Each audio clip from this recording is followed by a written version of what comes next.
Hey guys, this time I'm going to be talking about traps in Street Fighter, by which I mean setups that force your opponent to do something that he doesn't want to do, whether it be block or escape in a certain way, or hopefully die. In general, they come up when you have forced your opponent into a bad situation, but they can come up if your opponent lets himself be put into a bad situation or whatever. So to help me illustrate this, I'm going to be taking a few selected clips from the Evolution 2010 tournament that happened last weekend. It's the world's largest open fighting game tournament. I hope that you watched it either live in Las Vegas or on the live stream that Level Up provided, especially on Friday. They had some great commentary on Friday. Yes. In particular, I'm going to be talking about a couple matches from the top 8, one on the losers bracket side between Vangief, a Zangief player, and Infiltration and Akuma player, and on the winners bracket side between Mike Ross, the E Honda player, and Daigo Umehara, the Ryu player. I'm selecting a couple of things from Vangief versus Infiltration, one for each character, and just one from Mike Ross v Daigo, because Daigo had a particularly nasty setup that actually has its roots in a game from 15 years ago, Super Street Fighter 2 Turbo. Let's go over this sweet Daigo setup first. So the background to this is that it's the first game between the two guys. In the second round, Daigo's working on a perfect. He has Mike in the corner, he keeps pressuring him with throws. Mike is losing a bunch of life. And then for his last throw, he throws Mike out of the corner, which at first seems like a strange decision because he's giving up positional advantage, or at least it looks like he is. But when you understand what the setup is, it's actually a great idea. Let's pause it there and talk a little bit about this setup. So what happens is Daigo throws Mike out of the corner with a back throw. He then takes a step backwards and puts out a meaty jab fireball. And then this is the interesting part. He then inputs an input onto the joystick that can either be interpreted as a fireball or as a dragon punch, depending on which option is available to the game. So it's an option select. So if Mike is there to get hit by the first fireball, Daigo will get a second fireball. But if for whatever reason Mike is not there to get hit by that first fireball, Daigo cannot throw another fireball because you cannot have two fireballs on screen at the same time. So instead what he gets is this dragon punch. Pretty nice trap, huh? The defining feature of a trap is that it's inescapable. You cannot do anything except for what the person setting up the trap wants you to do. In this case, Daigo wanted Mike to lose the round, and he did. If Mike had blocked those two fireballs, I think he would have been dead from chip damage. You can see with the butt slam, he gets dragon punched immediately. And if he had done his other option, which is super, Daigo would have just blocked and punished. Nothing to do except for lose. Next, let's check out the setup that Infiltration Akuma used against Vangief's Zangief in the first round of the second game of their set. Vangief does an EX hand that Infiltration blocks, and then Infiltration gets a few options. He could have done a demon, he could have done Fierce into light kick, hurricane kick, into EX dragon punch, which probably would have killed, both of which probably would have killed Vangief. But he opts to do neither. Instead, he does Fierce into LK hurricane kick, into Fierce dragon punch, which does not kill Vangief.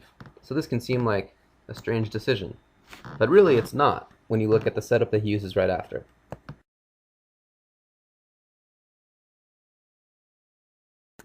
Okay, let's take a look back at this setup that Infiltration uses. After the Fierce Dragon Punch, he takes a step forward, and then waits just a tick, and does a jump back air fireball timed as a meaty attack. This is a way to force Vangief's hand into doing something. Notice that Infiltration does not do the meaty air fireball timed early, because if he had done it early, maybe Vangief would have been able to use his backdash invincibility frames to just get out of the trap entirely. Instead, Infiltration smartly times it as a later meaty to force Vangief to do some special move that Infiltration can then punish. Meanwhile, Infiltration is already walking forward. He is looking out to see which special move Vangief chooses. If Vangief does a punch lariat, which he does, Infiltration can just kill him with a far stand roundhouse. If Vangief had done an EX hand instead, Infiltration's response would have been a little bit different. He would have blocked, or maybe he still would have been out of range. In either case, he still would have killed Vangief. This trap is a little bit different from the one that Daigo used in that it's not automatic. Daigo's was automatic. He was just inputting a set of inputs regardless of what happened because he knew that the game would select the best option for him. But Infiltration didn't have that luxury here. He had to actually think and respond to the situation. So it's a little bit different trap, but the effect is still the same. The effect is basically to extend the combo that Infiltration had previously used to deal a little bit of extra damage, guaranteed, in a way that did not cost him an EX stock as the combo into EX Dragon Punch would have. And that actually built meter, which the Demon combo would not have, since Ultra combos don't actually build meter for you, they build a huge amount of meter for your opponent. Like with Daigo's setup, this makes us think about when Infiltration actually won the round. Again, like Daigo's setup, yes, he literally won the round when he did the far stand roundhouse and the screen actually said KO, but really when he won it is as soon as he started that combo, because the trap after the combo was inescapable. But really, as with Daigo, he didn't even win it during the combo. When he won it is even before the combo. If you notice, Infiltration did a little jab after that EX air fireball that I think baited Vangief into doing an EX hand. Maybe Vangief thought that that jab was actually a fireball, or maybe he thought it was some other normal that was more easily punished than a jab, which recovers very quickly info to block that EX hand. So really, what this trap was, the combo and the trap, were the product of of Infiltration's really nice mind games with that far stand jab. Lastly, let's take a look at the setup that Vangief used against Infiltration in the first round of the first game of their set. Infiltration does a meaty demon flip, and Vangief backdashes out of it into EX spinning pile driver. And then he starts this setup. Let's pause it there and then take a look back at this setup. After the EX spinning pile driver, Vangief does a jab green hand. This is to get him into proper positioning for the rest of the setup. He then does a jump and in the air does the down short knees on top of Akuma's head. While he's doing that, he inputs the Dragon Punch motion plus punch for another jab green hand. This is a nice little option select that some really cool, handsome, and intelligent guy came up with a while back. The option select is meaty short knees, option select jab green hand. If the opponent stays still, if he does nothing on wake up, you'll just get the knees and then you can do whatever else you want. But if the opponent is for whatever reason not there, like if he does a teleport, then you'll get the jab green hand, and if you do it correctly with the correct timing, your jab green hand will actually follow the opponent's teleport. So that's what Vangief is going for here. Infiltration, as you can see, does do a teleport. Now, what Vangief wants to do after that is low short EX hand, probably for the kill. Unfortunately, he only gets a stand short, and as a result, Infiltration gets away and ultimately ends up taking this round. This is kind of a variation on the theme of the traps from the previous two examples, and that it's not actually intended to kill the opponent.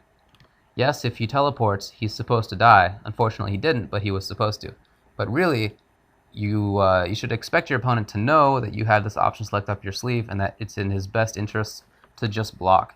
So the point of the trap really is to just get the opponent to sit still on his wake up so that as Vangief you can play nice little games with them when you're up close. It's a bad situation for the opponent and a great situation for Vangief.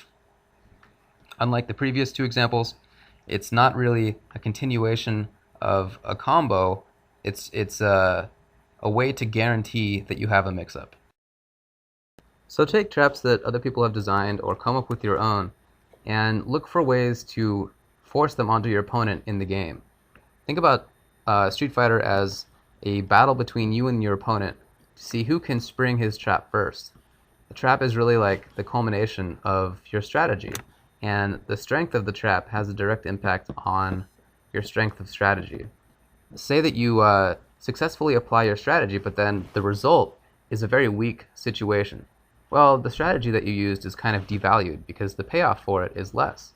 So make sure that you have strong traps, look for ways to use them, and I think that that'll really improve your game.